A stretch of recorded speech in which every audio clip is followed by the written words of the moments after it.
ನಿಮ್ಗೆ ಗಣರಾಜ್ಯೋತ್ಸವದ ಶುಭಾಶಯಗಳು. ಏನು ಏನ್ ಹೇಳೋದಕ್ಕ ಫುಲ್ ಖುಷಿಯಾಗಿದ್ದೀನಿ. ಏನ್ ಕೇಳ್ತೀರ ಅಂತ ಹೇಳ್ತೀವಿ. ಇನ್ನೇನ್ ನಿಮಗೆ ಗೊತ್ತಾ, ನೀವೇ ನೋಡಿದೀರಾ ಅದ್ಭುತವಾಗಿತ್ತು ರೆಸ್ಪಾನ್ಸ್. ಅಂದ್ರೆ ಚಿಕ್ಕಣ್ಣ ಸರ್ದು 3 ವರ್ಷದ ಕನಸಿದು. ಚಿಕ್ಕಣ್ಣ ಸರ್ದಾಗ್ಲಿ, ಉಮಾಪತಿ ಸರ್ದಾಗ್ಲಿ, ಡೈರೆಕ್ಟರ್ ಅನಿಲ್ ಅವ್ರದಾಗ್ಲಿ ತುಂಬಾ ಚೆನ್ನಾಗಿ ಅದನ್ನ ಕಥೆನ ಕಟ್ಕೊಟ್ಟಿದ್ದಾರೆ. ಆಮೇಲೆ ಅದು ಚಂದ್ರಮೋಹನ್ ಅದ್ರ ಕತೆ ಬರ್ತಿರೋರು ಎಲ್ಲರೂ ಸೇರಿ ಇವತ್ತೇನ್ 3 ವರ್ಷದ ಶ್ರಮ ಇದೆ ಪರ್ದ ಮೇಲೆ ನೋಡಿದಾಗ ತುಂಬಾ ಅಂದ್ರೆ ತುಂಬಾ ಖುಷಿ ಅನಿಸ್ತು. ಯಾಕೆಂದ್ರೆ ಜನದ ಒಂದು ರೆಸ್ಪಾನ್ಸ್ ಎಲ್ಲಿ ನಗ್ತಾರೆ, ಹೆಂಗ್ ಮಾಡ್ತಾರೆ.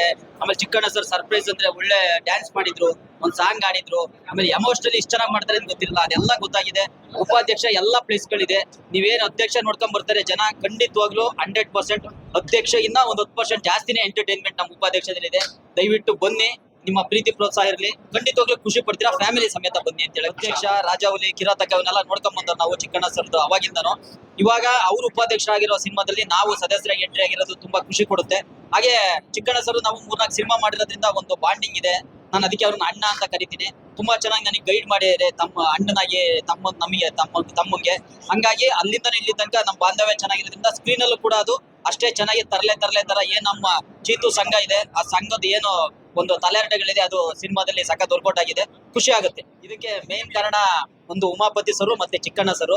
ರಾಬರ್ಟ್ ಟೈಮಲ್ಲಿ ಇದು ಫೈನಲ್ ಆಗಿದ್ದು ಸಿನಿಮಾ ಮಾಡೋದು ಉಪಾಧ್ಯಕ್ಷ ಅಂತ ಅಂದ್ಬಿಟ್ಟು ಅಲ್ಲೇನೆ ಹೇಳಿದ್ರು ಉಮಾಪತಿ ಸರು ಮತ್ತೆ ಚಿಕ್ಕಣ್ಣ ಸರು, ನೀನ್ ಇದ್ರಲ್ಲಿ ಒಂದು ಕ್ಯಾರೆಕ್ಟರ್ ಇದೆ, ನೀನ್ ಮಾಡ್ಬೇಕು ಅಂತ. ಅದು ಹಂಗೆ ಮುಂದುವರೆದು ಈಗ ಸಿನಿಮಾದಲ್ಲಿ ಬರಕ್ಕೆ ಅವ್ರಿಬ್ರು ಮೇನ್ ಕಾರಣ. ಅಧ್ಯಕ್ಷ ಮುಂದುವರಿದ ಭಾಗನೇ ಉಪಾಧ್ಯಕ್ಷ. ಇದರಲ್ಲಿ ಎಕ್ಸ್ಟ್ರಾ ಆಡ್ ಆಗಿರೋದು ನಾನು, ಸಾಧು ಕೋಕಿಲ ಸರು ಮತ್ತೆ ಶಿವಣ್ಣ ಅವರು, ಶಿವರಾಜ್ ಕೇರ್ಪೇಟೆ ಅವರು. ಇವರು ಎಕ್ಸ್ಟ್ರಾ ಮೂರು. ಆಮೇಲೆ ನಮ್ಮ ಸದಸ್ಯರು. ಇಷ್ಟು ಬಿಟ್ರೆ ಮಾಮೂಲಿ ತಂಡನೇ ಇದ್ದಿದ್ದು. ಹಂಗಾಗಿ ಶಿವರಾಜ್ ಕೇರ್ಪೇಟೆ ಅವ್ರು ಎಲ್ಲಿ ಬಂದು ಹೋಗ್ತಾರೆ ಅದು ತುಂಬಾ ಒಂದು ಒಳ್ಳೆ ಚಿಕ್ಕ ಪಾತ್ರ ಆದ್ರೂ ಚೊಕ್ಕವಾದ ಪಾತ್ರ. ಒಂದ್ 2-3 ಸೀನ್ ಸಕ್ಕದಾಗ ವರ್ಕೌಟ್ ಆಗಿದೆ. ಅದು ಒಂದು ಬೇರೆ ಸೀಕ್ವೆನ್ಸ್. ಅದು ಹೇಳಿದ್ರೆ ಕತೆ ಹೇಳ್ದಂಗೆ ಆಗುತ್ತೆ. ಒಂದ್ ಒಳ್ಳೆ ಟೈಮಲ್ಲಿ ಬರ್ತಾರೆ ಶಿವರಾಜ್ ಕೇರ್ಪೇಟೆ. ಹಂಗೆ ತುಂಬಾ ಖುಷಿ ಆಗುತ್ತೆ. ಅವ್ರಿಗೆ ಇದು ಬೇಕಾಗಿತ್ತು, ಅದು ಬೇಕು. ಅವ್ರು ಪಟ್ಟಿರೋ ಕಷ್ಟ ಅಷ್ಟು ವರ್ಷದಿಂದ ನಾನು ಆಕ್ಚುಲಿ ಸುಮಾರು 2013 ಅಂದ್ರೆ 10 ವರ್ಷದಿಂದ ನೋಡ್ತಾ ಇದ್ದೀನಿ ಪಡ್ತಾರೆ ಕಷ್ಟ. ಸೊ ಸಿನಿಮಾ ನೋಡಿ ನನಗೆ ತುಂಬಾ ಖುಷಿ ಆಯ್ತು.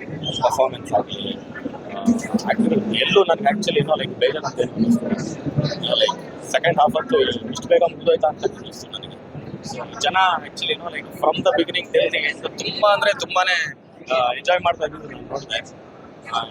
I mean main thing this is the break for chicken ಅಂತ ನನ್ನ ಅನ್ಸುತ್ತೆ. ಕೇಳ್ಪಟ್ಟೆ ಎಲ್ಲಾ ಕಡೆನೂ ರೆಸ್ಪಾನ್ಸ್ ಅಷ್ಟೇ ಚೆನ್ನಾಗಿದೆ. ಮಂಡ್ಯ, ಮೈಸೂರು ಕಡೆ ಎಲ್ಲ actually second half third half ಎಲ್ಲ ಫುಲ್ ಆಗಿದೆ ಅಂತ ಕೇಳ್ತಾ ಇದ್ದೀನಿ. ಸೊ ಸುಮಾರು ವರ್ಷ ಆಗಿತ್ತು ಆಕ್ಚುಲಿ ಈ ತರ ಒಂದು ಕಾಮಿಡಿ ಸಿನಿಮಾ ಬಂದು ಒಂಥರ ಫ್ಯಾಮಿಲಿ ಎಂಟರ್ಟೈನ್ಮೆಂಟ್ ಬಂದು ನೈಸ್. Very happy. ಉಪಾಧ್ಯಕ್ಷ ಟು ಮಾಡೋಣ ಅಂತ. ಸೊ ಗೊತ್ತಿಲ್ಲ, ಡಿಪೆಂಡ್ಸ್ ಆನ್ ಲೈಕ್ ಯಾವ ಥರ ಅವ್ರು ಡಿಸೈಡ್ ಮಾಡ್ತಾರೆ ಅಂತ. ಜನ ಈ ಥರ ಲೈಕ್ ಅಕ್ಸೆಪ್ಟ್ ಮಾಡಿದ್ದಾರೆ ಸಿನಿಮಾನ ಅಂತಂದ್ರೆ ದೇರ್ ಶುಡ್ ಬಿ ಸಮಥಿಂಗ್ ಅಲ್ವಾ. ಎಲ್ಲ ಸಿನಿಮಾನು ಅಷ್ಟೇ, ಅದ್ರಲ್ಲಿ ಏನಾದರೂ ಇದ್ರೇನೆ ಜನ ಎಷ್ಟೇ ಖರ್ಚು ಮಾಡಿ ಇದು ಮಾಡೋದು, ಲೋ ಬಜೆಟ್ ಆಗಲಿ ಬಿಗ್ ಬಜೆಟ್ ಆಗಲಿ ದಟ್ ಡಸಂಟ್ ಮ್ಯಾಟರ್. ಜನ ಬರೋದು ಎಂಟರ್ಟೈನ್ಮೆಂಟ್ಗೋಸ್ಕರ. ಸೊ ಐ ಥಿಂಕ್ ಇದು ಈ ಸಿನಿಮಾ ಪ್ರತಿಯೊಂದೂ ಪೂರೈಸಿದೆ ಅಂತ ಅನ್ಕೊಂಡಿದ್ದೀನಿ. ದಟ್ ಇಸ್ ವೈ ಲೈಕ್ ಈ ಥರ ನೀವೇ ನೋಡಿದ್ರೆ ರೆಸ್ಪಾನ್ಸ್ ಯಾವ ಥರ ಆಯಿತು ಜನ ಅಂತ. So I really wish this goes to thank you.